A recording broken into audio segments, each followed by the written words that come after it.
Welcome to my humble little office. My name is R. Keith Andrews. I'm a spiritual guide and paranormal adept. The journey continues today on April 14th, 2022 at approximately 4:34 a.m. PST. Well, we're back in the brainchild of the house, and for that matter, one of the primary concerns of the home.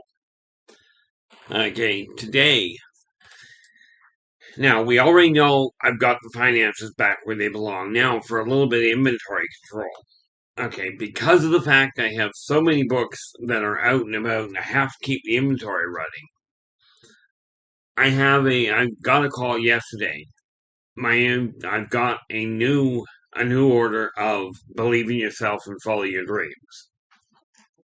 Okay, when I get it home, I have to add that to my current inventory. And the trick with inventory is this. Okay, there's a lot of different ways of doing it. Okay, but this applies to pretty much because I've got two areas I've got to look at today. Okay, when I get the books home, you take a look at the inventory, figure out how much money you're spending on whatever the inventory is. You take a look at the order. In this case, we're talking books. Now, I don't know what the price is just yet, but I figure I'm ahead of the game anyway. So when I get it home, right, you take a look at the cost that it takes to pick up that set of books today. Okay, now considering I ordered 100 of them, let's say I paid $300 for the 100. Okay, then what you're looking for, what you're looking at is okay, we'll try that in English. What you're looking at is the 300 divided by the number of books. Okay, well, 300 divided by 100 books would be $3 a book. Okay, now you do the same thing with whatever you're buying. If you're buying, if you're buying marbles, okay, you're buying a pack of 100 marbles, right? 100 marbles per pack. You buy a case of 10 packs for $200. Well, each one of those, because you're looking at 10. And we'll try that again. That went really backwards. Let's say you're buying 10 bags of marbles for $20. Okay. You divide that $20 by 10 means you're paying $2 per book or per bag of marbles. Now, $2 per bag of marbles. If you're going to run a business, you've got to be looking at a markup. You've got to be making a profit on whatever you're buying and reselling. Okay. Now, I'll get to how this applies to your groceries in half a moment. Okay, when we look at your business, at the brain of your business, you're looking at the finances. If you're in business to make money, there is nothing wrong with that. See, I have a pretty serious problem where it comes to getting into a business that says it's non-profit. If you're going into business, why are you going non-profit? You can't even afford to run the business unless you're trying to throw your money away, which works out really well. Now, yes, there are absolutely benefits to running a nonprofit business. Okay, quite frankly, I can't think of any of them for you. However, there are all kinds of tax breaks and what have you for doing it. My personal opinion, and this is why I will never run a nonprofit business. I don't care if somebody asks me, will you help me run a nonprofit business? This sounds really materialistic, but I'm not interested in running a business that is automatically designed to fail. Okay, that's automatically going to be a bleed on your income. You gotta have something else to support it at that point. Now, don't get me wrong. If I owned a building and was planning on running a home for a shelter for the homeless, sure, I'd give it to them free. But in order to do that, I would have to be generating another form of income. Okay, this is why I have no problem giving people my time because it doesn't cost me much. Yeah, I got to do something anyway, and half the time I'm working on something else while I'm doing it.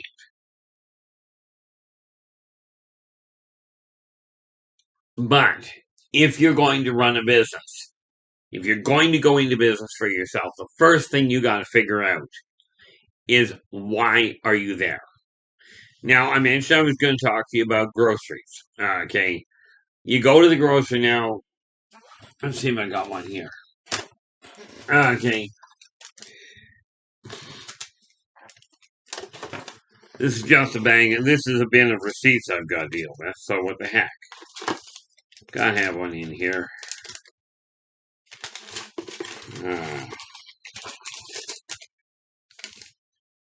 What's that? Yeah, I do that a lot.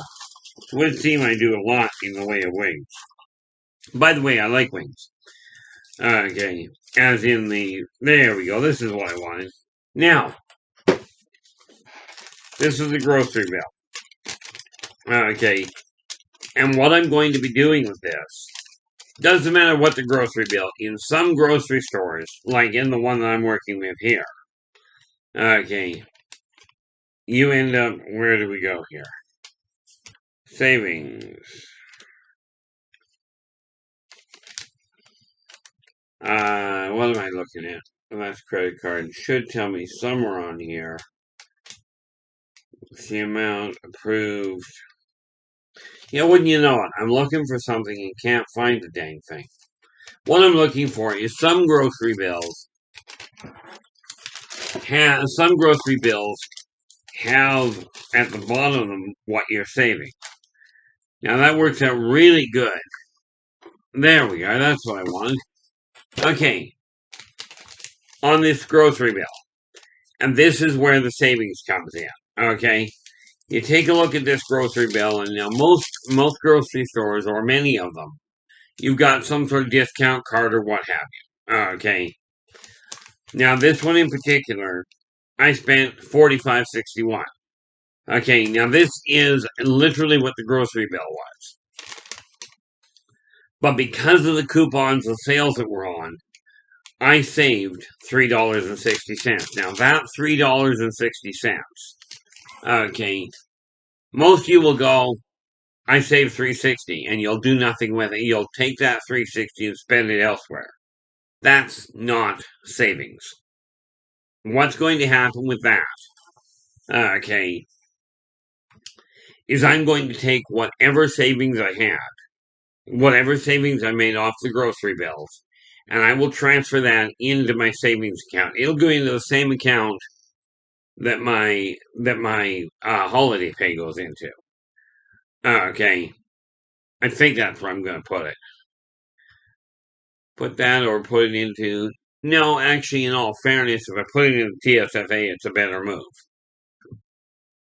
Okay, so I take that savings and put it into my TSFA. Okay. In doing that, I take what it says I saved, and instead of having it sit there where I can easily get at it, I move it into the TSFA, and now it is savings. It's put out of the way.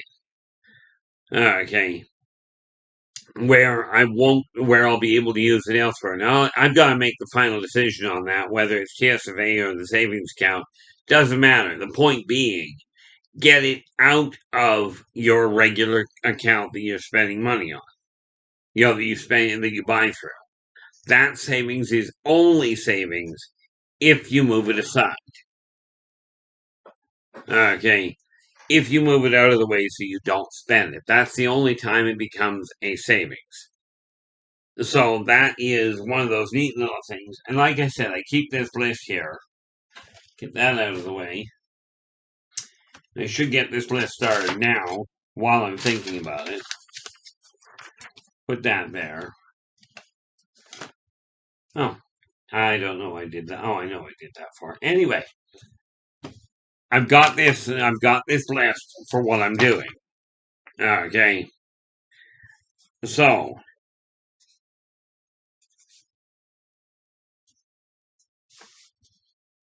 what I've got here is I've got move the savings while filing the receipts.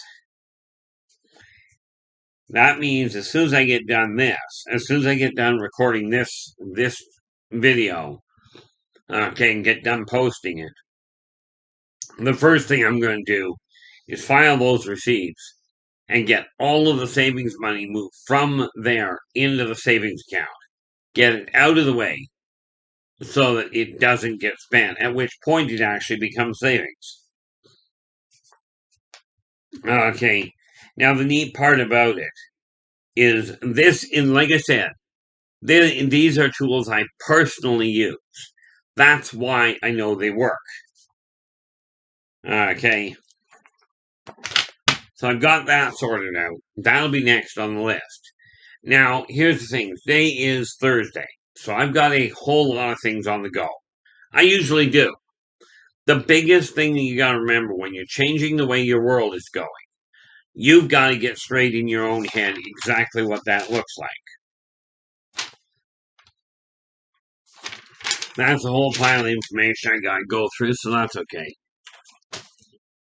When you're looking at what your day looks like, take a look at the way your life is running.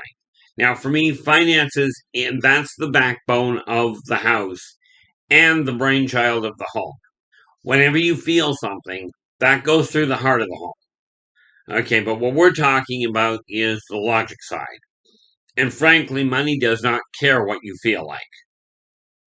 You can be really energetic. You can be really, really feel like it's a great idea. But if you don't put practical planning together, you're going to run into a snag. Now, the nice part about it, when we're talking about, let's take a look at your grocery shopping and let's try and get a little focus, shall we? When you're looking at your groceries, okay, and this is one of the biggest bleeders that people run into. Sometimes brand name, it does matter, but more often than not, what I've found personally is you're paying for the name. It doesn't change the quality of the food. Okay, not usually. There are a few exceptions in my eyes, but one of the biggest things you have to look at, okay, is when you look at a sale, be aware of what happens with a sale. Okay, and this actually applies to anything you're going to buy.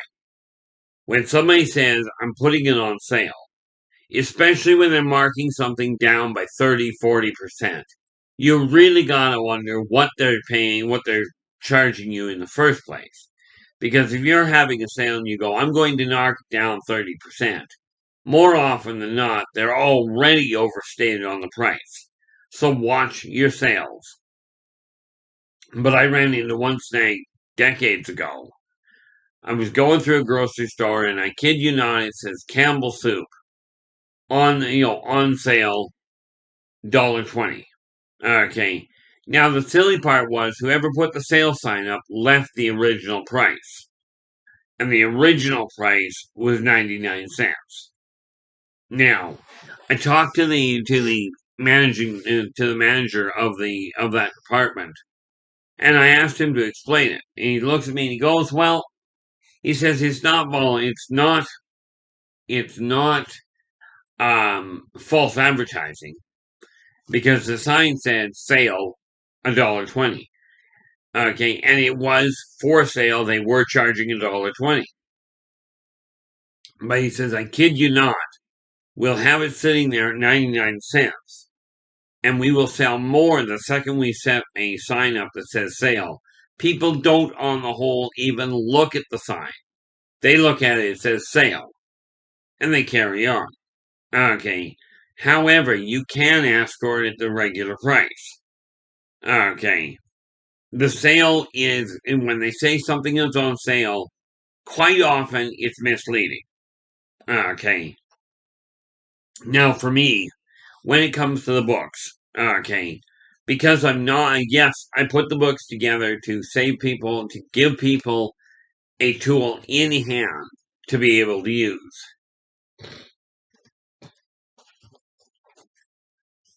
Now, this one here, this is the one I just ordered, that I just reordered. I got to pick it up today. Okay, believe in yourself and follow your dreams. This is the backbone to how I put my life back in order. Okay. But what happens is you take an item and you put. What I do is I work out how much it costs. Then I bring the price up to a level where I'm actually able to make a profit because I'm not putting this stuff out for free. And the reason for that is, frankly, because I cannot afford to. I am not independently wealthy. Okay. However, I found I was telling people the same thing so often. And this is why when you're looking at groceries and it says sale, now something to keep in mind. Yeah, I jump back and forth a bit. Apparently, I should have thought this one through today. But when you're taking a look at sales and it says 2 for 1, 2 for 1 is great. It sounds like you're getting it for 50%, which is a great idea, unless you're not going to use it. Okay. And people will tell me, well, I'm saving money. Well, the reality is, if you don't buy it in the first place, you'll save more money. But 2 for 1 sales are only good if you're going to use it or if you know somebody that can. For instance, if you're buying something that has a shelf life, okay, and you're buying 2 for 1 of it, if you're not going to use that up before the shelf life is over, then simply put, you're not saving any money. Okay, you really aren't.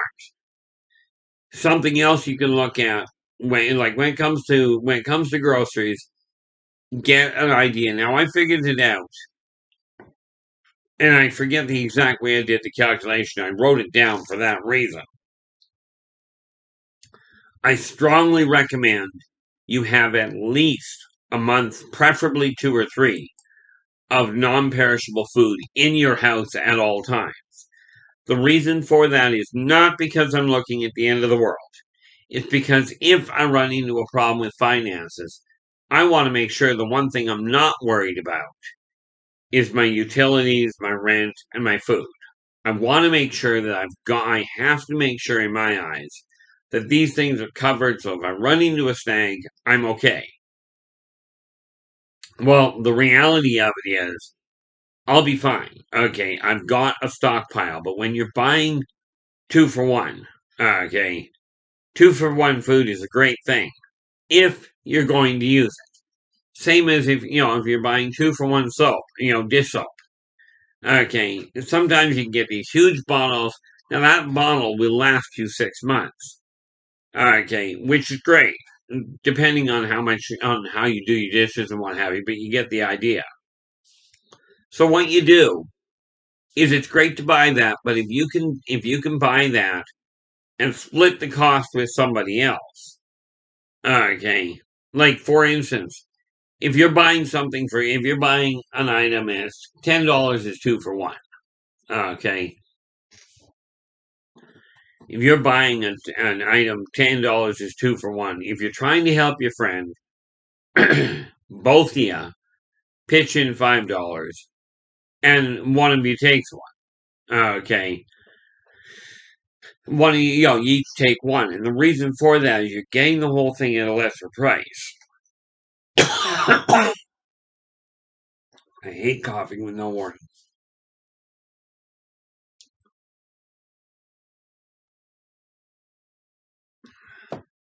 By pitching together, you can buy, and this is why grocery stores actually get their stuff on for a little cheaper sometimes. Or at least it's why they should be getting it for a little cheaper. When a group of you can work together and pool your money to buy cases and what have you, get the overall prices and the overall groceries at a lower cost. Net result, both you end up saving money. This is why I say, working together, we can make this a better world for everyone, for virtually everyone. And that is the primary reason I came back to this world. Okay, is to remind everyone in existence that working together, we can make this a better world. When you take a look at running the finances in the head of your house, in the backbone of your house, okay, the backbone of your house and the brainchild where all of the logic thinking goes on is in your office. You take a look at finances because the finances don't care. They are simply another version of barter. That's it. Okay, they don't care how you feel, who you vote for, none of it. From money standpoint, money does what money does. Okay, but you watch the sale prices. Now, I love the people that look at it and go, oh, if I go to this store for one item, I go to that store for another item, I go to this store to a third store for a third item because they're all on sale over there. That's a great idea until you start looking at the cost in gas, in wear and tear on the vehicle, in your time. Okay, I look at it going, okay, yeah, I could run all over the place. But if I use my finances wisely, I can turn around and wipe that problem out very easily. Okay, I can absolutely wipe it out. Okay, and I can make the savings necessary. You have to think things through. When I go to leave the house, the first rule of thumb is how many different things do I have to do? Like for instance, today when I leave the house, I have to slip over to the bottle depot, figure out where I'm, how they've changed the layout there because I got bottles to take down. I have to go pick up the books I ordered. I'm going to end up having to go back to the bank. Okay. And I'm probably going to end up now, likelihood I really am going to end up stopping for lunch. Okay, these are all things that have to be done, but they're all in different parts of the city. So before you leave the house, lay out where you've got to go, work out the most efficient travel time. Okay, there is no point in going to a store on this side of the city, driving to the other side of the city to go to another one, and then going back to right next door to the first one. You may as well get both of them dealt with at the same time. This is what I mean about paying attention to your finances. These little things actually add up pretty quickly. Okay, and when you've got that running, you'll find the energy in your world runs a whole lot smoother. Now, I'm having fun. I've got to figure out exactly where it comes to credit cards. There's something odd about the way it works, and I'm still not entirely aware of it. I know what's happening with the credit cards, and this is why I'm into them on a daily basis, to make sure I know what's going on with them. But they don't add up for me. Okay, and what I'm going to have to do is make a list of things, get on the horn, and get these people to explain, okay, how is this happening? Why is there a discrepancy showing up? The charges are showing up as I know they should be. But why are they showing up the way they are? Okay. Why can I not track it? I can track my bank at home. Okay. I can go through my bank and I know if I spend X number of dollars, I put that into my spreadsheet and I know that's what the bank's going to balance. Okay. However, with the credit card, it's not working out the same way, and it should, because a credit card is essentially another bank. Okay, so I've got to make a list of questions so I can get on the horn and talk to somebody at the credit card company and find out why there is a discrepancy. Because it's not adding up, and if it doesn't add up, if there's a problem in the logic, you're going to run into problem with balances. If you do not understand what's going on, you're not going to be able to control it. Oh, speaking of finances from that end, I'd mentioned that I'd filed all my income tax and got it all readjusted. Amazingly enough, we were told it would be 4.5 to 6 months to get it done. Try about a week and a half. It's finished. Finances, where it comes to income tax, they're all recorded, they're all sorted out properly. And I'm now sitting where I belong where it comes to the income tax, as near as I can figure anyway. Okay. But again, that's another one of those stress points that I look at and going, it's finished with. Problem is now solved.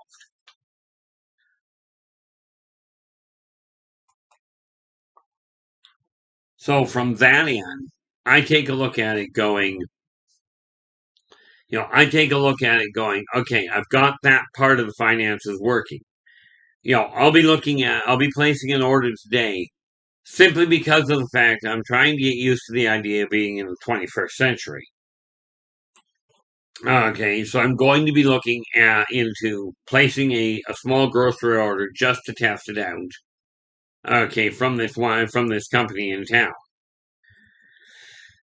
This is just one of those little things, and again, it boils down to this: you've got to know what you're aiming at. Now, I know for an absolute certainty, right now, my first break point that I'm looking at is to get in the bank $10,000. Now, your goal may be getting in the bank $20. It's just as elusive, no matter how much money you've got. Put your limit just slightly above where you require. I require an income of 2,500 to run my household, but I constantly am pushing for more. The reason being, I've got to look at the reality, and so do you, by the way, regardless of what your age is. Okay, you've got to look at your finances and go, what do I need to maintain? And this is where talking to a financial advisor comes in. What do I require to maintain this kind of an income? Okay, how much money do I require in the bank? Now, right now, I'm sitting on a certain amount of money. I'm working towards first goal. I've got a friend of mine that is going to be coming over, so we can sit down and look at their finances and show them how to get back on track. Okay, now I'm not a financial advisor, so I sit down and go, here's what I'm doing. And as it's been working for me, it stands to reason because money does not care who you are or what you're doing. Okay, money will work the same way for everybody. It doesn't change its interest rate for you just because you got more money. It doesn't change the way its buying power because of who you voted for. Okay, these are simply basic tools. Now I will be back again tomorrow. But until then, take care of yourselves and each other, and for pity's sakes, stay positive.